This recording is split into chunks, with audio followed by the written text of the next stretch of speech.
Alright, welcome back everyone to Deathmark. We are at the mansion. Banshee got cocooned via spiderweb. Eta saved our ass. That's what happened last time. This should be the last video for real this time. Oh my goodness, let's continue. Alright, we'll rest. I have to go investigate again tomorrow. I need to go to bed early and rest. That's what I need to do.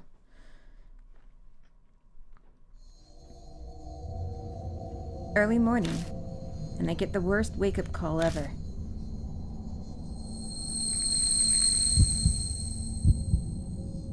A severe pain threatens to split my head. The mysterious headache from yesterday is back with a vengeance. I meant to go to Daimon's hospital to see Hiro and Banshee while it was light out. Ugh. Spots flash before my eyes. I can't even sit up. I pull the sheets up and wait for it to pass.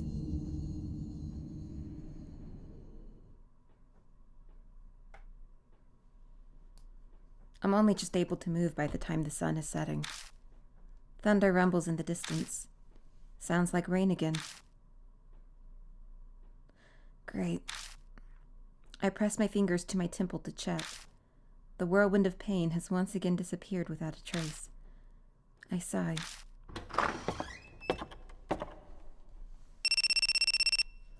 Mashita calls as I'm making coffee in the kitchen. He says he'll come along for tonight's investigation. He must have finally wrapped up his other cases.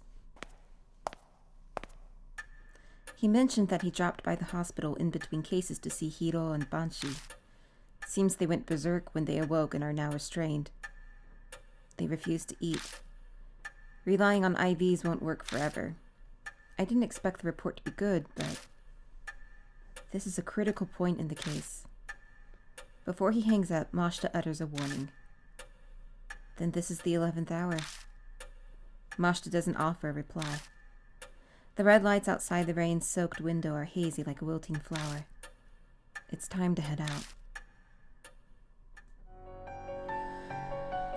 Alright, save real quick, even though I just did not that long ago, but whatever. Head to Masquerade.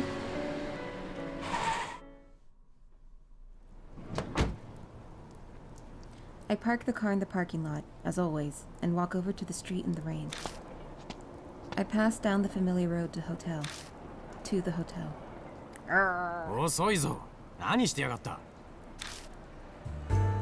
A man in a trench coat cuts an imposing figure on the wet street corner, glittering in lights. You know damn well time is of the essence right now. Daimon's prepared for the worst too. He's made arrangements to transfer them. Transfer them? Oh. They must be in pretty bad condition then. And I didn't mention this over the phone, but I met someone at Daimon's hospital. I ran into Sho Nagashima. Sho? What was he doing there? Some of his gang hangs out here. Guess we're a hot topic with them. They've seen people in and out of the hotel. Nagashima heard about it and figured they were talking about you. He contacted the fortune teller and, well, so now Sho knows about the case too. Why didn't she just keep quiet? That old lady hands out business cards to anyone and everyone. It's a real pain. So, did you talk to Sho? Why would I? He cornered me, asking for info on the case, but I drove him off. I suddenly feel uneasy. You didn't say anything unnecessary, did you? Of course not. I just said to stay out of grown-up matters. For just a moment, my vision tunnels and a blood vessel in my head throbs. You might want to get that looked at. Something wrong? No, I'm fine. I'm sure he doesn't want Sho involved either, but he really should have considered his words more carefully. I hear footsteps coming up behind me. It can't be. Sho? I raise my head with a sudden sense of dread. But it's only Moa Watanabe. Thank goodness, you're here after all. Good thing I came straight here. I got the results you asked me for. I look at her blankly for a moment. But then I remember I asked her to use her connections to investigate the rumors. Right. Thanks. There's no time. Give us the short version. Oh, okay. Then I'll only cover the really important parts. I heard something amazing from someone who was there at the time. What, like a hotel employee? No, not like that. Jeez. When I say someone who was there, I obviously mean one of the high school girls who was up to no good. You talked to one? This is legit, right? Even Mashita's interested. Only the people who used Masquerade really know what happened there. Hearing from someone involved is best. Yeah, her name's Ako. Or Eiko. The editorial department helped me track her down. She went to a nearby part-time... Sorry. Ugh. She went to nearby high school and did this part-time job, apparently. And what's really important is what Eiko said about her classmate, Esko. Moa pulls a voice recorder from her bag and hits the play button.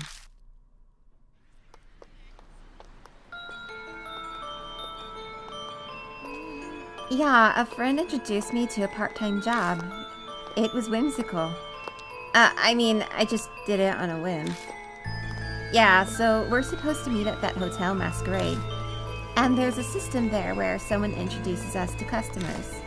You get a lot of money from it, so everyone was dying to get hired. But one day there was like an incident.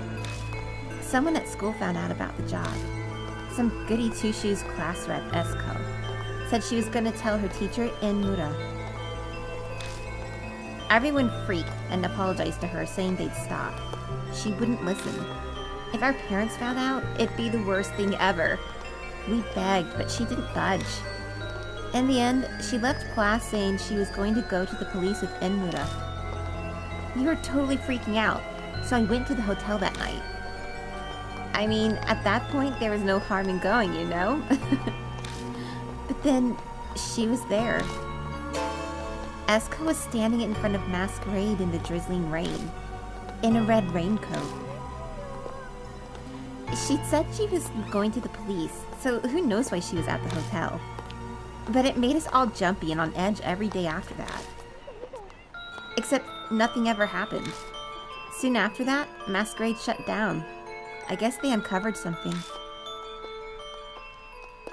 Huh? The job? Yeah, I completely quit after that.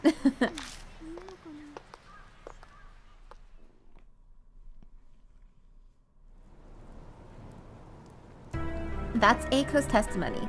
Just the important parts, though. Moa got a fascinating first-hand account. The rumors of Red Riding Hood, and what was written in the guest books we found at the hotel.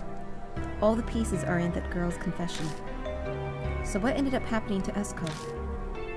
I don't know exactly, but apparently she stopped coming to school. According to Eiko, she just suddenly stopped showing up. Mashita snorted. It's too perfect. She was probably just being overly dramatic. Especially that part about the red raincoat. Most people use an umbrella when it's raining. That's true. Mashita's right. It's possible that the raincoat was a sign for whoever she was waiting for, but hardly anyone comes down this street. It doesn't really fit. Is that all you have to tell us? Then hurry up and go home. So I really can't come with you? I worked really hard, you know? Apparently Moa really wants to come along. I do feel bad. She worked and got us that info just so she could investigate with us. But... sorry, but you shouldn't be here. There have already been 2 victims. We can't get you wrapped up in this too. Oh, okay. I understand. Moa nods. I guess she's already over it.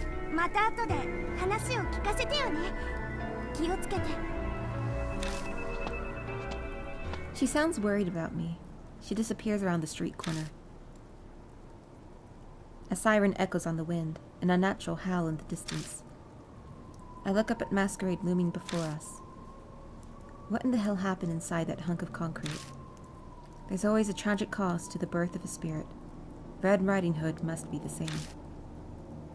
But I can't watch my friends die.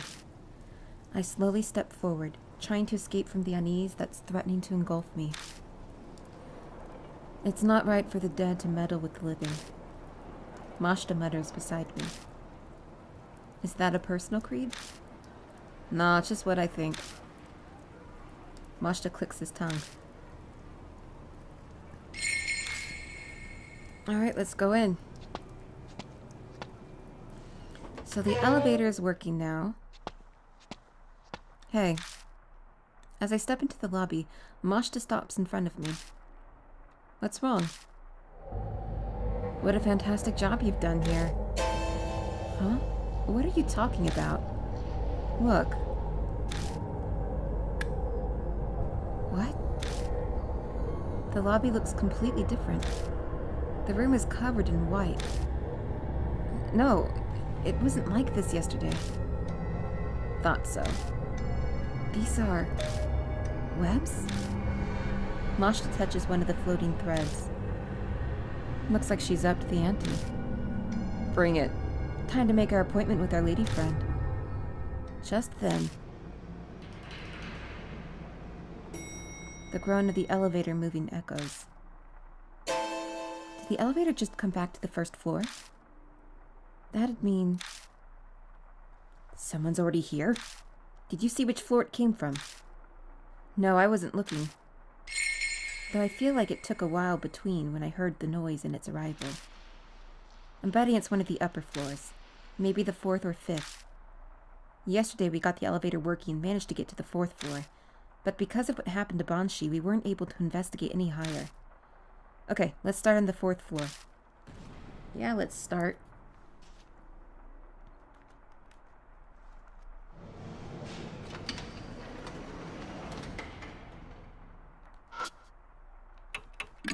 There we go.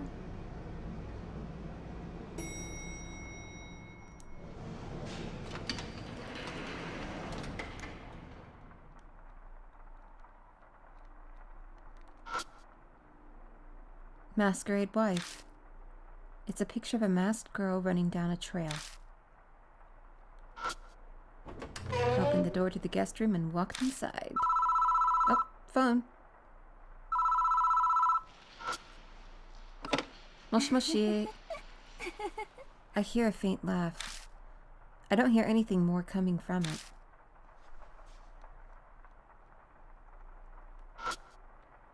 It feels like the mask is staring at me. I take it down to examine it, but it's just a mask. It still feels like it's staring at me, though.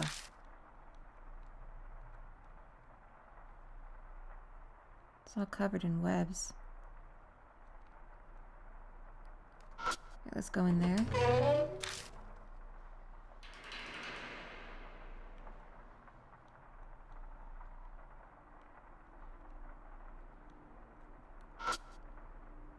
It's a horribly stained sink. I really don't want to do this, but I still need to check it out. I shut my eyes and stick my fingers down the drain. I touch something hard.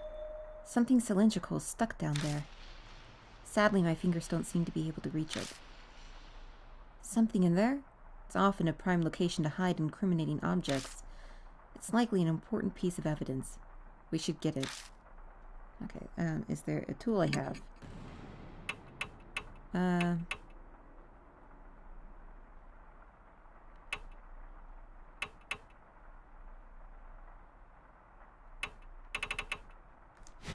I don't think I have anything to grab it.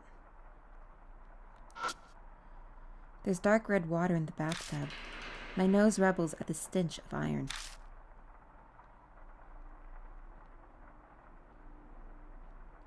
Okay, there's something in the sink, but we can't get to it now. So we'll head back.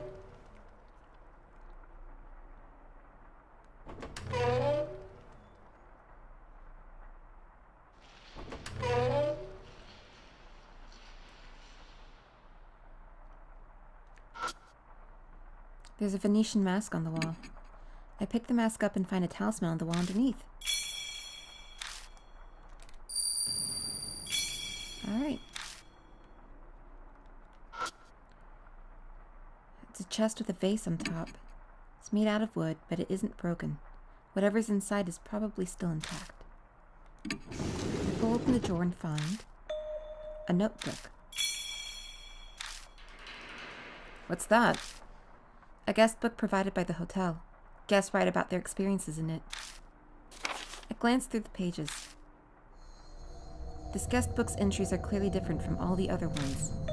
It covers a number of horrifying topics such as devil worship and different kinds of torture. Every page is crammed with stuff like that. It's impossible to tell which ones are delusions and which ones actually took place. The only thing I can say for sure is that it's surging with a twisted, single-minded appetite. I silently hand over the guest book. Mashita skims through it, then smirks. Huh, that's quite the hobby. The handwriting differs by page. This was written by several guests. I find that hard to believe. I sincerely doubt there are so many people in the world who have such a unique hobby. They're like moths drawn to a flame. You wouldn't even know to look at them. The pieces are finally coming together. Seems this hotel offered a special service for its perverted guests. You mean the kind of stuff written in that guest book? Yeah, the kids working that part-time job were probably part of it too. Guaranteed their safety and complete confidentiality, of course. After all, the one who sold his soul was probably most nervous about that. Still, these people have quite the imagination. Mashita mutters sarcastically as he casually leaves through the pages. Then he stops. Hey, this phrase, do you know what it means? The phrase Mashita's pointing to is Jorogumo's punishment. Jorogumo, huh? It's a spider monster from Japanese folklore that can shapeshift into a beautiful woman. Ah, so you do know about it. Thanks so much for the info dump. I ignore the hint of sarcasm in his voice and read the rest of the page. Jorogumo's punishment is a recreation of a certain urban legend. You capture the largest spider you can find. A wild one would be best. Sharpen the sacrifice's senses with drugs, and use a mouth speculum to keep their mouth open. Then throw the spider into their mouth. If they manage to swallow it, they're innocent. If they don't, or the spider escapes, they're guilty. It's a witch trial meant to judge truth from lies. If I get a sacrifice that needs punishing, I'd like to try it out immediately. It can't be that what's written here was actually... Did someone actually do this? Who knows? Hey, calm down. Take a deep breath. Yeah, it's okay. I'm calm. I doubt Mashita believes me. It's obvious that I'm totally rattled. Don't forget, Servo. We can't die here. Of course, I know that. I try to keep my reply as steady as possible, but my hands keep shaking as I put the guest book in my bag.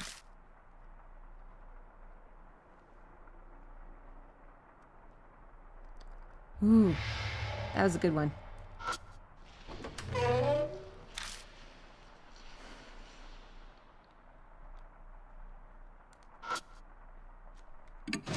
I turn it upside down and shake it. A wad of paper falls out. Found a worn-out talisman, yay.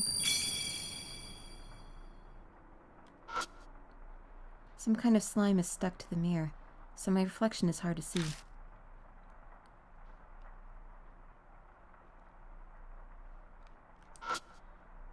There are brand new spider webs.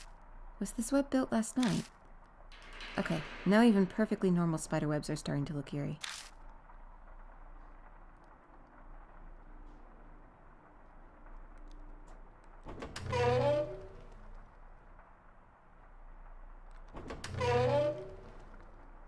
Alright. Let's head up a floor.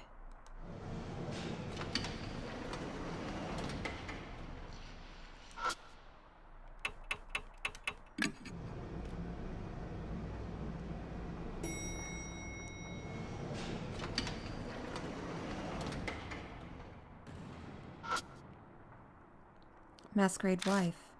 It's a picture of a masked wife holding hands with a child. I open the door and check the switchboard, but nothing looks broken at first glance. Well, that's good. The door to room 502 is locked.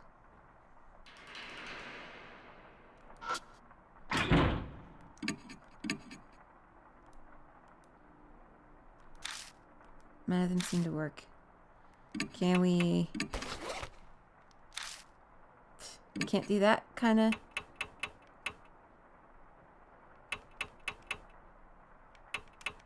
Can't do that sort of a thing. Let's look at it, see if it's a locked door.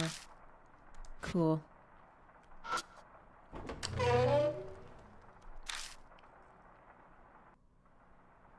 Hey, shine the light inside. Ooh. A body has finally turned up. Let's check it out. Right.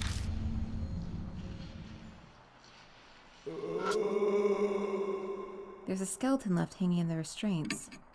Spiderwebs wrap around its entire body, making it look fake at first glance, but when I look closer, it does appear to be, well, an actual human corpse.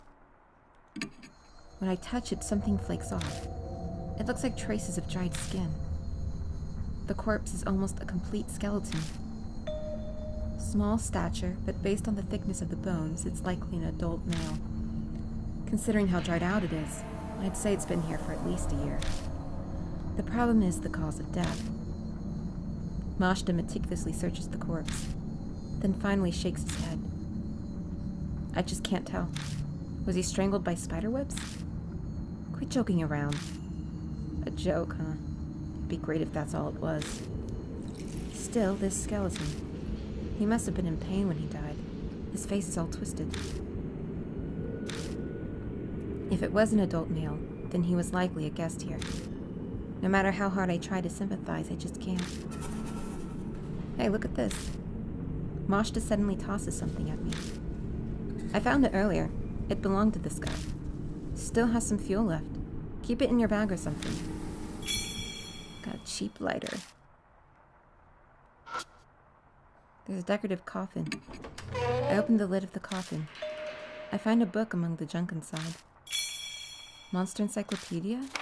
It's a book about different monsters from around Japan and their associated legends. Mashita flips through the book. Huh. So the spider monster originally killed people by drowning them in water. Yeah, that sounds right. I remember reading a legend like that in one of the books piled on my desk at Kujo Mansion. It usually targets woodcutters or hunters, but they're always saved at the last minute. Every region has a story like that. Saved? How? They use a tree stump. The spider takes it instead. Then the protagonist escapes. I don't get it at all. There's no point in complaining about folklore. In any case, this will make for a good reference. Take it with you.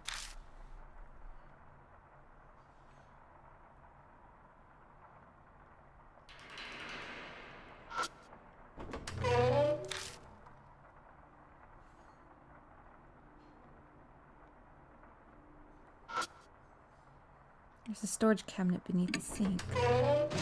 I open the door and rummage around inside. Got bent hanger.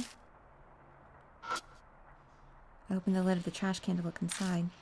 There's a large clump of hair inside, as well as some paper waste. Resisting the urge to scream, I securely close the lid and chuck the trash can back where it was. You're not gonna grab the paper?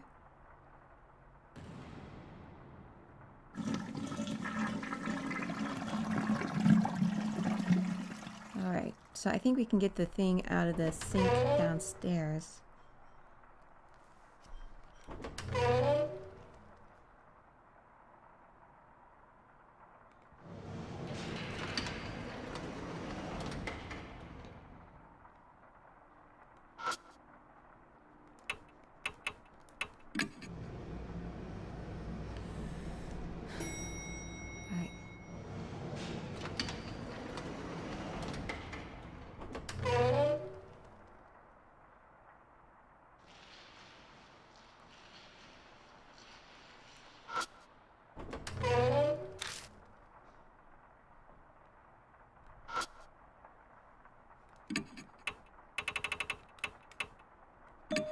You know what?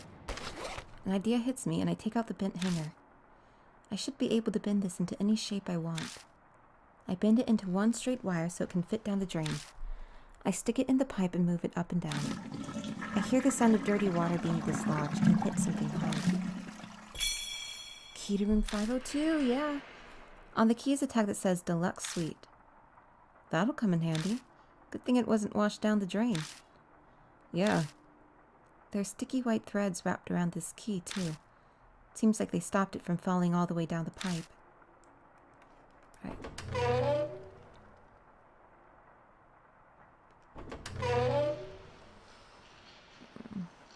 I have to do this tiring chore of going up and down the floors.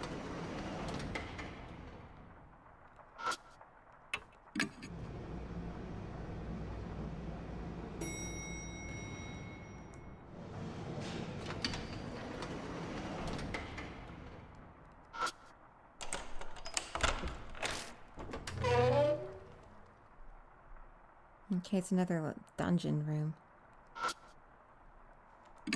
I open the lid of the coffin. I find a book among the junk inside. Demon Encyclopedia. The book has pictures of various demons and demonic crests and lists their characteristics. I guess the guests here were interested in stuff like that. Weirdos. There's a broken wooden horse. I go to lift up the wooden horse. When I do, I notice something catch the light. I pick it up and discover it's a metal tool.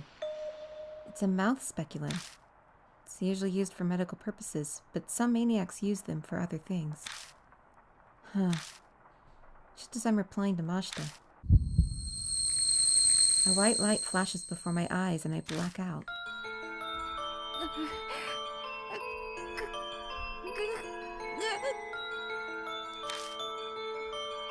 I hear someone sobbing. My eyes should be open, but everything is pitch black. I shake my head desperately and try to look around. A horrible image flows into my mind. What is this? A young girl is blindfolded and restrained. Her mouth is being forced open with that tool. Her breathing is ragged. She must have been given a drug of some kind. Let us commence the judgment. A man speaks theatrically behind me. The court has decided to give the accused a fair trial and will judge her crimes. The trial will now begin.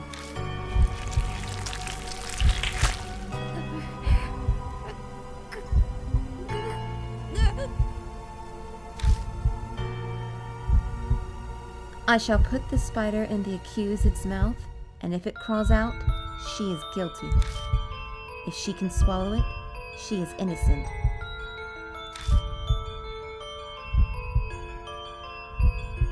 Upon hearing that, the girl starts jerking around frantically, her movements haphazard.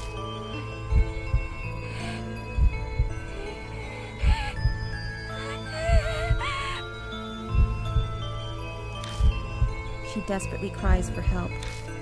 Her words are garbled from fear or the drug. I hear men jeer. Then a man releases a giant spider into the girl's mouth.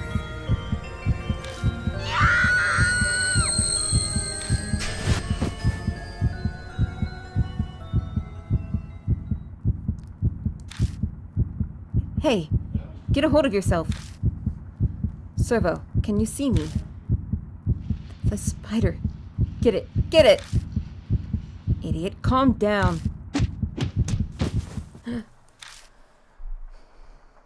a slug to the jaw, I finally return to my senses. That's right, I'm in a room at Masquerade. Then the vision I just saw. What did I just see? I went somewhere. You haven't gone anywhere. You just fell on the floor and started writhing. I feel like I've woken from a long dream. I can't believe that was a hallucination. You finally calmed down? Yeah, I'm fine now. I wipe sweat off my forehead and swallow. That girl who was restrained, was that Esco? If it's so, then was she unable to go to the police because she was caught by people here?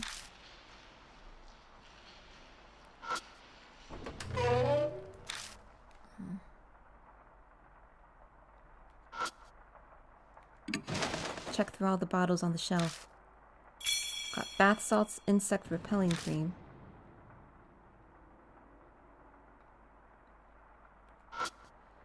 The tub is covered in dents and scratches, too many for it to be natural wear. Going by the appearance of the room, horrible things probably happened in here too. Alright. Sorry, I thought I saw something. Okay.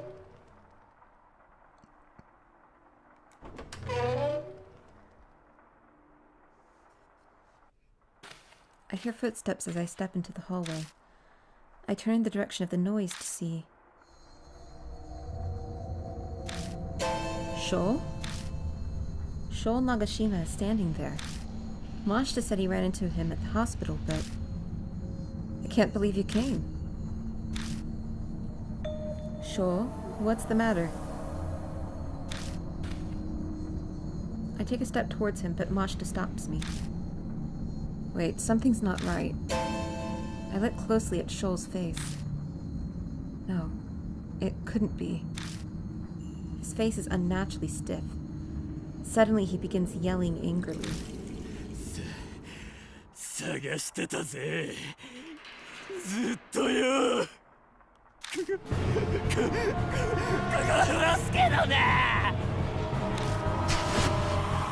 He raises a metal bat he was hiding and moves in to attack. Get back, Servo! Mashita yells, urging me to escape. But we're in a hallway with close walls. What should I do?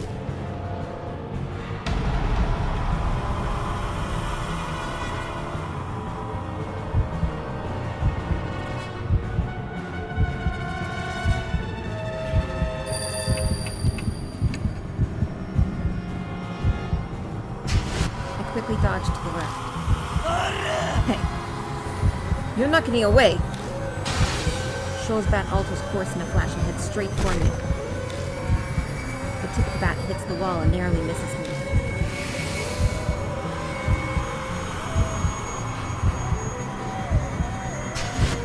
He straightens only to swing his bat again. Shit. I have my hands full with just trying to get away. There's no way I'll be able to restrain him.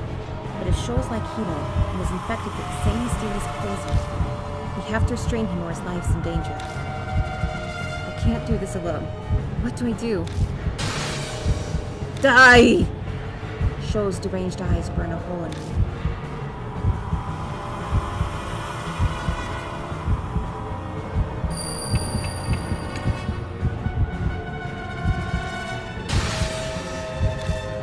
If my chances are thin no matter what I do, then my only choice is to draw his attention.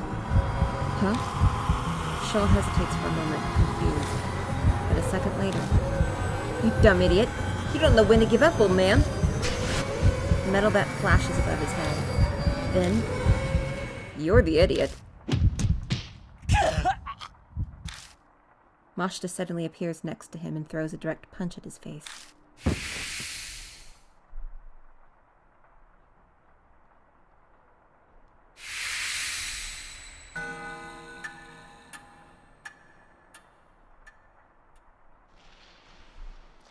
Shoal tumbles to the ground. As he falls, his bat flies through the air and...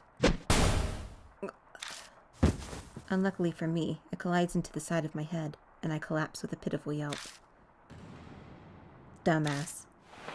Cursing, Mashita quickly grabs Shoal's arm and completely restrains him.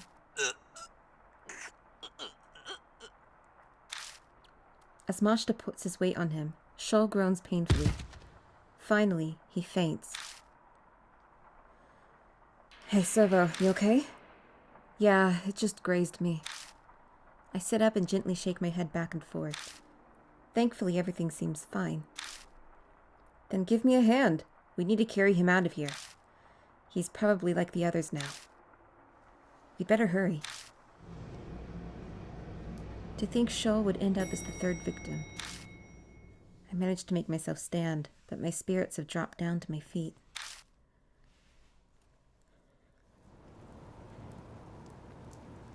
It's still sprinkling outside. We drag Shoal out of the hotel. Finally, we have a chance to catch our breaths. We'll call off the investigation for today. Yeah. Banshee and Hiro flash before my eyes. But Shoal's safety should come first. Let's go ahead and bring him to the hospital. I'll go get the car. Good idea. Yours is better for moving sick people around. I take out the car key and stand up. But just as I do... Piercing pain runs through the side of my head and I fall back to my knees. Servo? It's just a headache. I thought it had gone away, so why? You got hit right where it hurts, huh? Then just rest there. But Shoal, you're injured too, so take it easy. I'll take Nagashima in my car. You wait here until I get back. Got it? I'll come straight back after I drop him off. Sorry. Shoal's in your hands now. Mashita collects Shoal and disappears.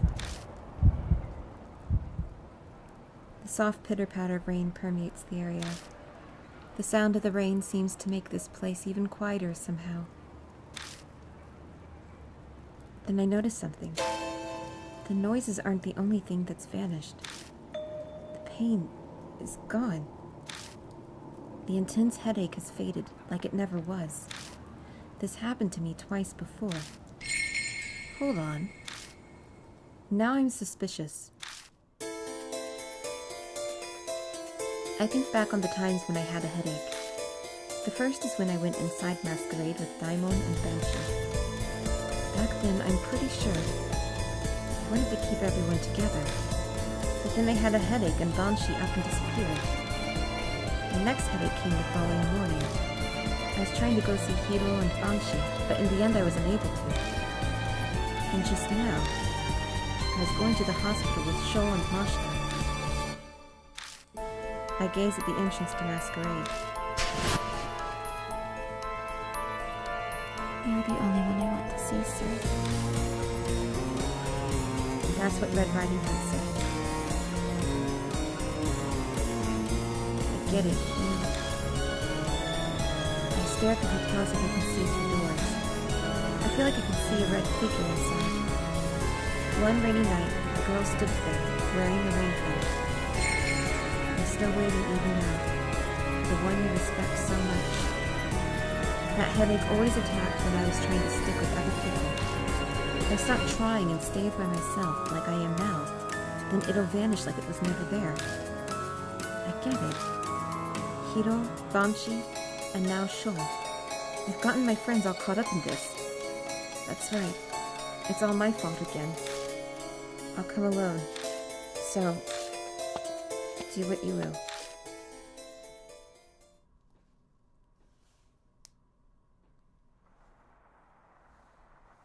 I go back inside Masquerade. Sensei. A voice calls from the darkness, as if it was waiting for me.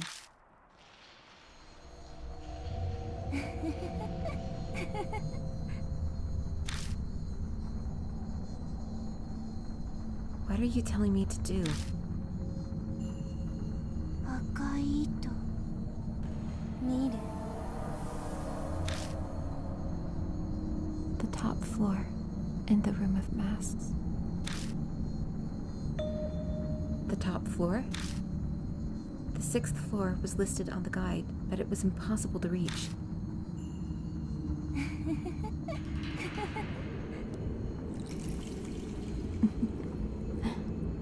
I'll be waiting. Red Riding Hood's figure melts silently into the elevator. As she does, the elevator's floor display begins blinking on and off erratically. The combination. You know it, don't you, sir? Her voice reverberates throughout the elevator.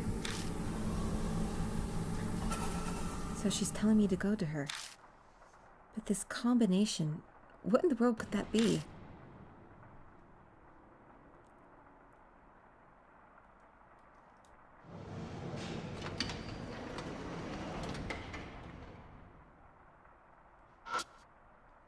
The spirit vanished into the elevator. I must be able to use the elevator to get to the top floor then. And the floor display began to blink on and off erratically. Is that some kind of hint? And that word she used, combination. I stare at the elevator buttons. Maybe I'm supposed to push these in a certain combination. If I press the floor buttons in a certain order, I might be able to get to the 6th floor. But what's the order? I've got no idea. I've got to think. There has to have been a clue somewhere inside Masquerade. The elevator's puzzle.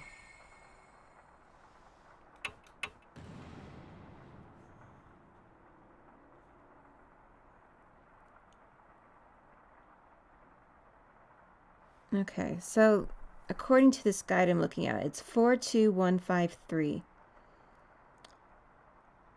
And I'm trying to see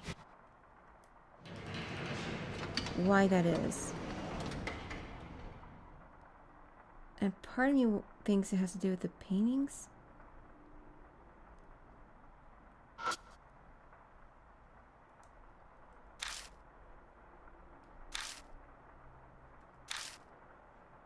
Masked woman wearing a wedding gown.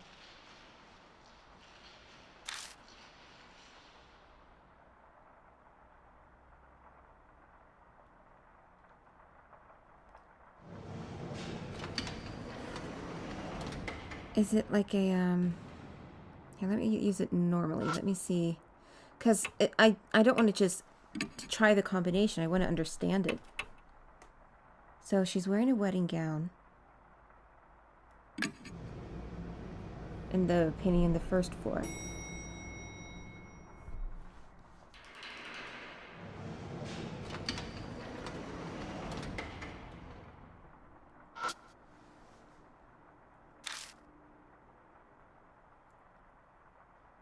Masked woman gazing at a man.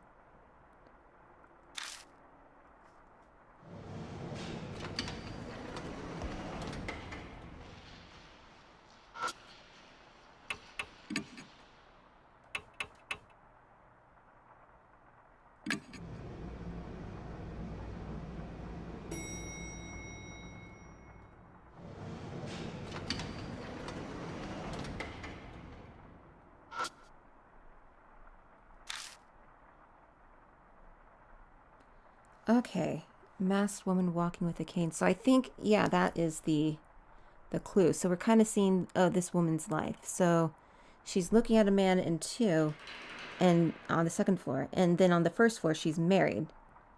So she's married that man. Here she's walking with a cane. So this is towards the end of her life.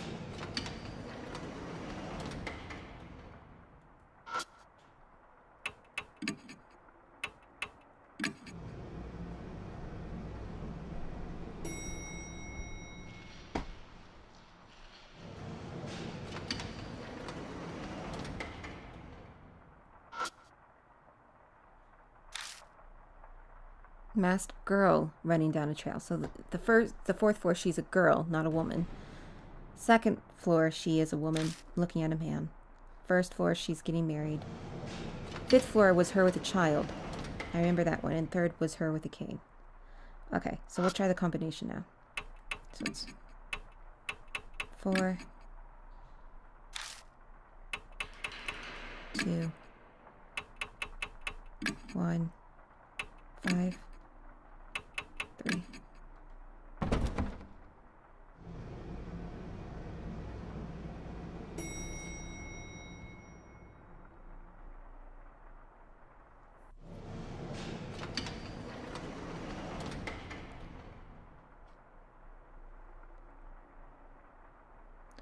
The elevator door opens and a musty stench greets me.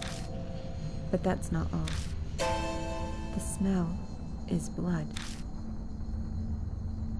Sensei. Red Riding Hood's voice drifts on the wind.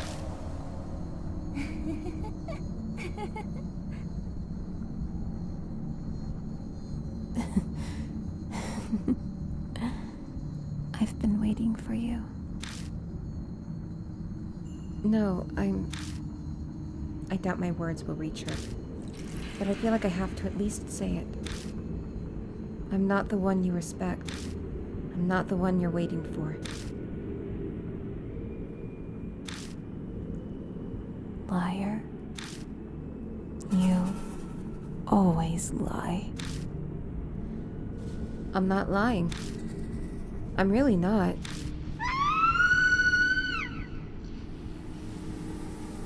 A scream splits the night.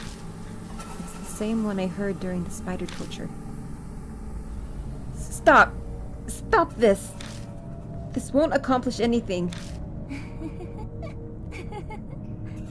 That's why, this time, I'm going to test you.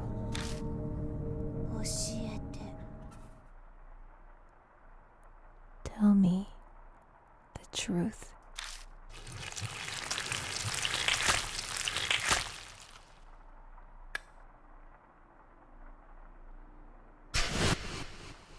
Ooh. I like the look of that. That's really cool.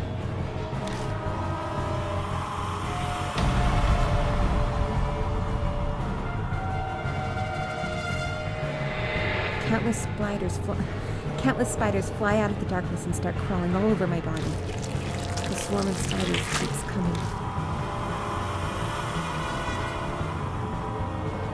Oh no, they don't make me massager.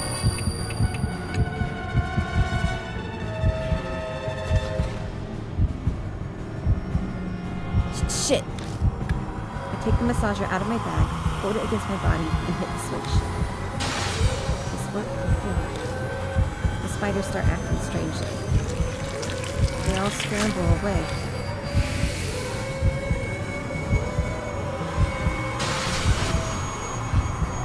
Red Riding Hood lets out a gusty sigh. Glittering white threads fly through the air from her mouth. She's trying to use her spider silk.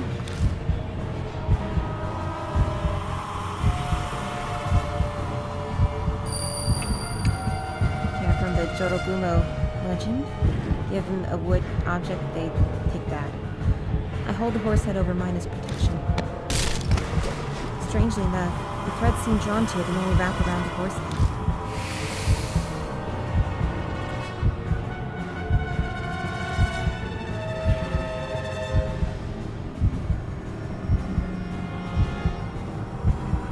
Sir, he's in the wrong. I only did what was right.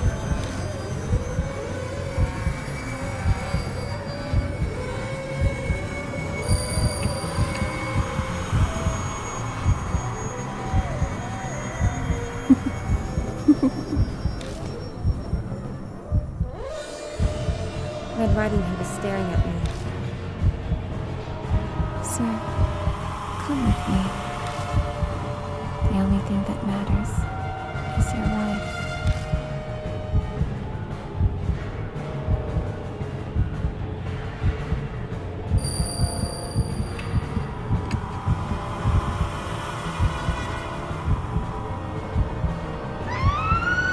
Shut up, shut up, shut up!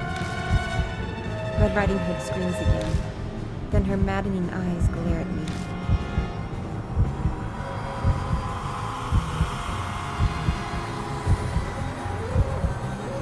Sir,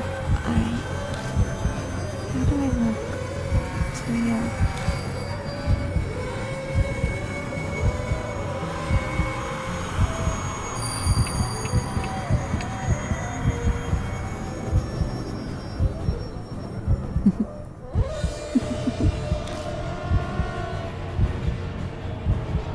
What do you like about me?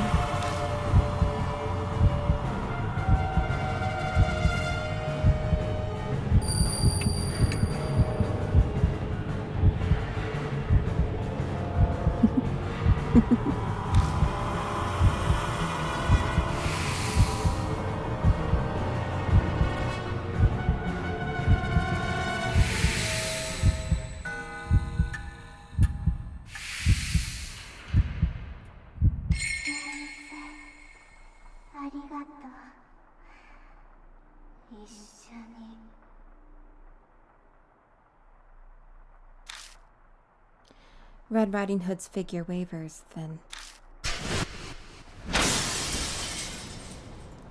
smashes through the window and off into the night. Did she just jump? bustling city can be heard out the window. I wipe my sweaty brow with my shirt sleeve. Something touches my cheek. Something's floating in the darkness. A thread? As I follow it with my eyes, I realize that it's wrapped around my wrist. Whoa! Something yanks me toward the window. I brace my legs and try to resist, but all in vain. I'm thrown out into the night sky. I scream as I plummet. No, I should be rushing toward the ground.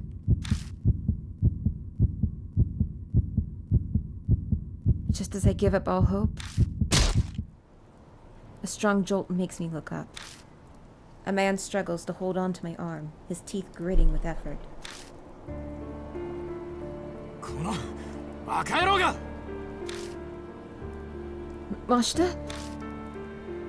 Shut up and give me your other arm. Hurry up! Grab onto me! Right.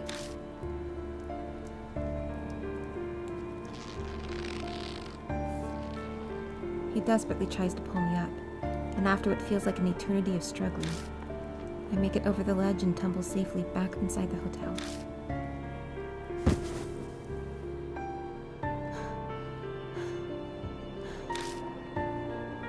The only sound that can be heard is our gasps for breath as we sit in the darkness. Why did you ignore my orders? Mashita spits words out between wheezes. Sorry. This isn't the time to be making excuses. I might be better off shutting up. Idiot. Try putting yourself in my shoes. Is she gone? I think so. The window. I'm still trembling as I point to the broken window. She threw herself out of it. She might have been trying to take me with her. No, not you. That Sir person. Yeah, I suppose you're right. Can you walk? Then let's go. Mashita slowly stands and looks at me. Nicely done. That wasn't bad work for an amateur like you. No, thanks. I saved your ass, though. Like, tons of times. Call me an amateur? It stopped raining. The cool wind on my cheek hints at autumn. I'm going to drop by and see Daimon.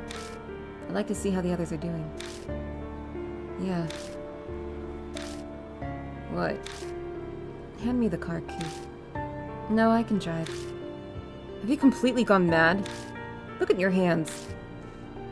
I glance down at them, only to suddenly realize they're still shaking. You just faced down a spirit. You can't drive in that condition. The choice made for me, I take the key out of my pocket and toss it to Mashita. The corner parking lot. Right. You rest here. His figure melts into the darkness. As I watch him go, I notice something down on the wet asphalt. It's... Oh, it's a little spider. A dead spider. It lay there, legs all curled up, almost as if it was desperately trying to hold on to something.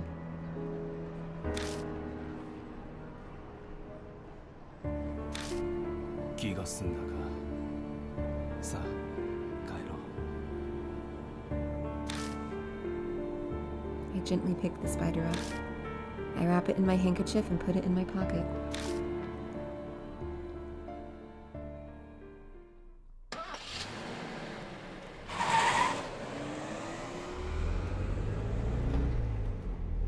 Oh, you can see Mashita's face in the reflection.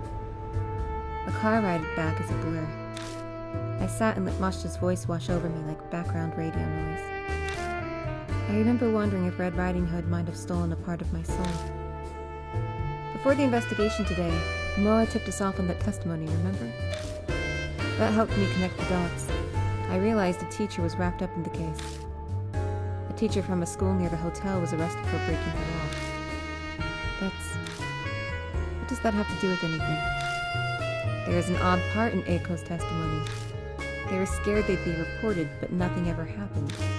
In other words, Esko never went to the police after tattling to the teacher. Or maybe more, she couldn't go. I frown as I try to put the pieces together. I think I'm too spaced out as it's not making sense. You never make it as a detective. Can't you just drop that? I don't plan on becoming one anyway. There's only one possible answer. This Sir person Esko trusted so deeply was one of Masquerade's customers. Well, I feel like I've been hit up the side of the head, and not with a pillow. More like a lead pipe. The one she sought salvation from ended up being a criminal. The definition of irony. Mashita glances out the window and chuckles dryly. The bitter sound fits both our moods. It was the teacher in Mura, the one mentioned in Eiko's testimony. I saw a photo of him. He was thin, tall, the type popular with students. Well, I suppose. He glances back at me through the mirror. You might say he wasn't too unlike you. Mashita suddenly tosses a file at me. Those are the research results. Look them over if you want to know more. Results? I flipped through the thick bundle of paper. They're a set of very well-organized documents. It would have taken a lot of time to gather this amount of information. Then it hits me. Wait a second. Mashita just said that he connected the dots with the help of Noah's testimony, which means he knew all of this before we start our investigation tonight. You knew everything. I just said I put it all together when I heard the testimony, but I decided not to tell you just in case. Why? If I had known, I could have... What would you have done? His tone turns mocking as he laughs. You would have just sympathized too much and let down your guard. You should be grateful I didn't.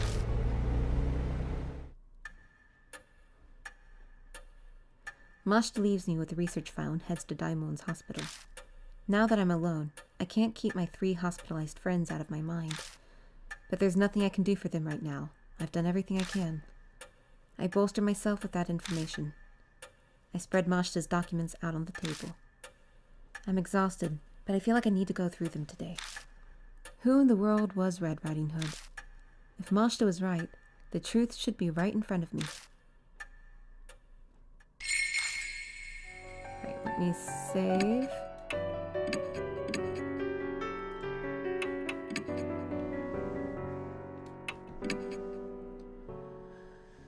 Alright, I'm gonna rest.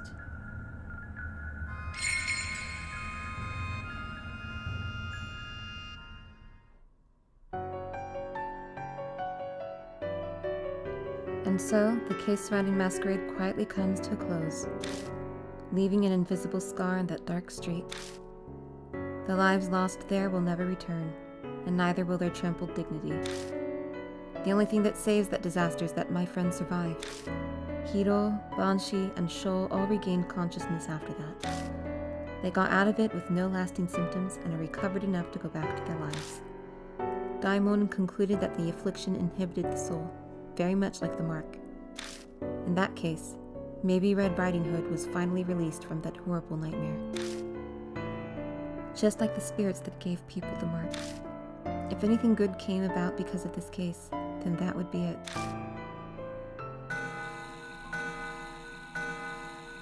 A week later.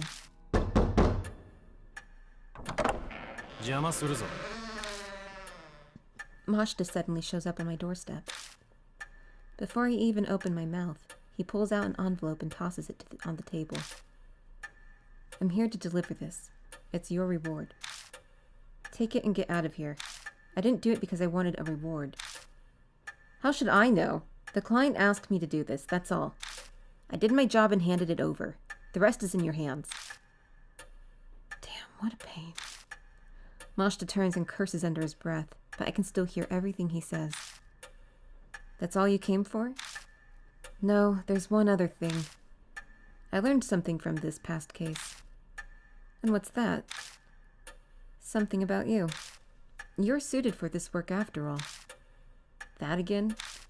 Sorry, but I'm done. No more. Just hear me out. There have been more mysterious cases like Masquerades popping up lately. I thought it might be Mark-related, but it seems like I was wrong. He stops for a moment, then mutters. Hyakki Yagyo, a monster's parade. Have you heard anything about it? A Hyakki Yagyo? Yeah, sure, and ghost stories. But he's clearly asking about something that's happening in the real world. No, I haven't. That's so. I figured you, of all people. Forget it. First he asks me, then he tells me to forget it. He only cares about his own bottom line. Mashita glances briefly at the sofa in the corner of the room. Might have known something. So you want my help. The old lady, Yasuoka, seems to think you could do some good. I do too. That's all I wanted to say.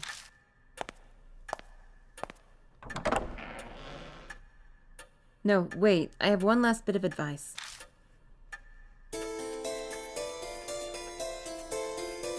Quit doing stuff like that.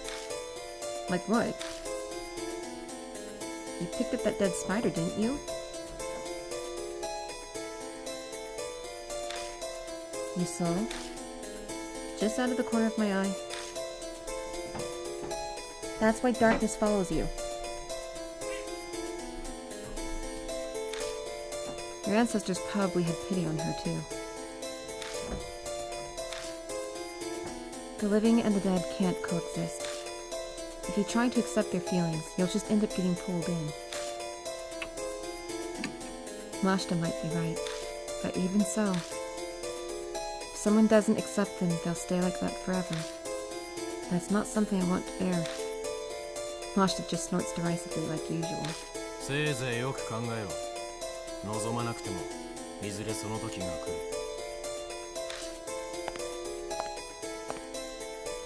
He leaves, closing the door behind him. That marks the end of the case, and the end of one chapter in my story. But someday in the future, I can't help but think that door will be thrown open again.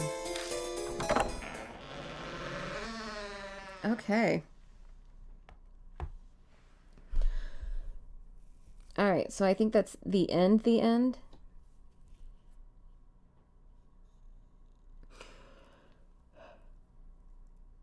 gallery has been unlocked, yay.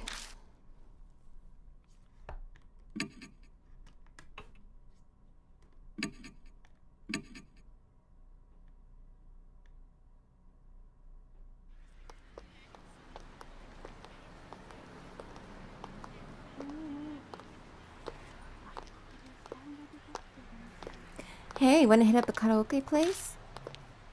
The new Love and Hero song is out. I'm not feeling up to it today. This story creeped me out earlier. Do you want to hear it? Oh, sure. You remember Miss Yamaguchi? She wears those big glasses. I heard she's gone missing. What? No one knows where she is? Nope. She just disappeared. Just up and poofed from the library. Okay, this might be the... Is it restarting? It seems like it is.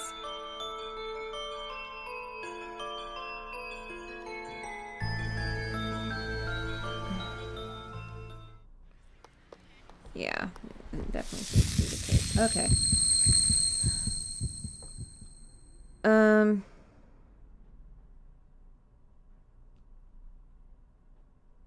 Okay, so I'm just gonna leave it there. So my overall thoughts. It's an okay visual novel. It's I do like the art. The creatures, the way the ghosts look, are really cool. Is it worth $50? No. I'm actually gonna end up selling this and get how many pennies it's worth. Because, I mean, there's not really much left to replay it other than to see the bad endings and shit. But,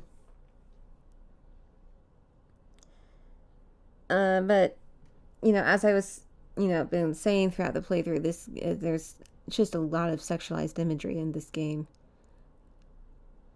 to the point that it's just that it does sort of take you out for a moment, because they do build up great atmosphere in some sections and everything. And I like that sometimes you might see a ghost if you move your light over certain spaces. That's really cool.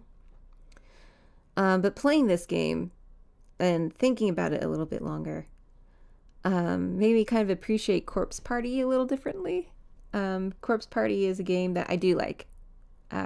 Even if it is kind of obnoxiously anime tropey, but I still like it. This is fine. It's just okay. It has some decent horror build up and atmosphere. That unfortunately gets bogged down by the unnecessary desire to just sexualize the women in this game for reasons that I don't understand it. There's no logical explanation for it other than you just want to have sexy women in your game. You feel the need that is important. But it's to an absurd degree, like Miss Zoo. Like, that was a really cool, like, oh, she's like really grotesque and ugly. She has ostrich legs. She's got snake arms. Her face is like a combination of a pig and a shark. But yet, you see her womanly, sexy cleavage. What's that about? I don't get that. Why show that? And then you had like Hanahiko like tentacle raping one woman, and then Moe is all of a sudden at the high school held up at the ceiling, and she's in her underwear for whatever reason.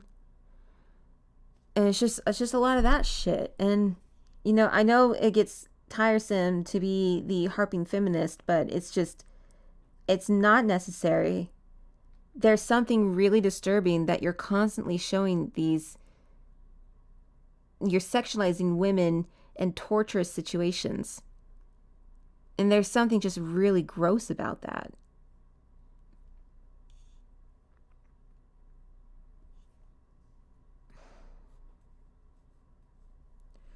I'm not offended or anything like that. I'm just like, serious. I'm just like rolling my eyes every time. Like, seriously, you thought this was a good idea. You thought this was a good idea, and you did it. Good for you. You are terrible. You are pretty bad at making narrative decisions, if that's the case. It's fan service, that sort of thing does not work in horror settings. It just doesn't. It takes you out. But overall, I think it's an okay game. It's just okay. Kind of wish there's a little more voice acting. I don't see what the point of having small Japanese voice actors. It's funny how they got most of their voice acting work done in the DLC chapter, which is rather interesting. It did seem like they wanted to kind of have this as like a franchise of some sort. But I have no idea if that's even the case or will be the case or whatever. I don't know how, if they do release a second one in Japan, I don't know if it's going to come to the US anytime soon. I mean, fortunately, these things, they kind of get a second life on Steam and stuff like that. It's just, I don't know. I don't really have much else to add. It's an okay game. If you want to, well, if you're watching and listening to me at this point, I don't see the point in playing it for yourself.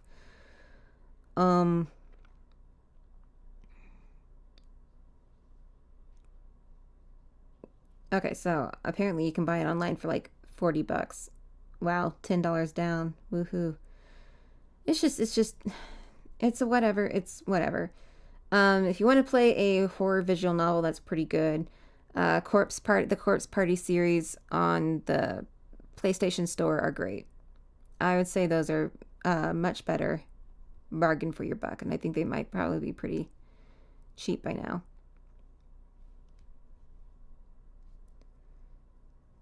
All right. Well, that is Deathmark. I will be trying to play another game here shortly.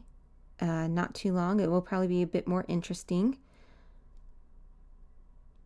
And I look forward to playing that, but it's going to be a little while. It's going to be kind of chaotic with the holiday season coming up. So I don't know when that will be, but hopefully soon. Not too long from now. All right. Well, thank you very much for watching Deathmark and staying through it all with me. I will see you all very soon with the next game.